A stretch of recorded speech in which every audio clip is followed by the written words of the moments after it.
Welcome to this DelftStack tutorial video. In today's tutorial, we will learn how to add the Chrome WebDriver path to your system's environment variable on Windows.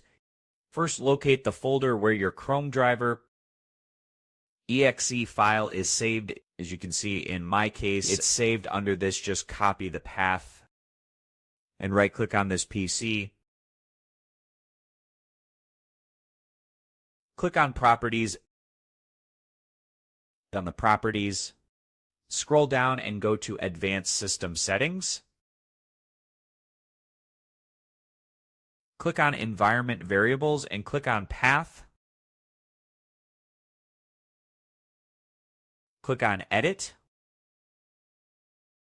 and click on New.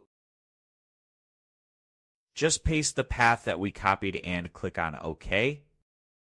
After this, you can run Selenium script from any folder without needing to specify the full Chrome driver path. We added the Chrome WebDriver folder to Windows environment variable, allowing Selenium script to access Chrome driver from anywhere on the system.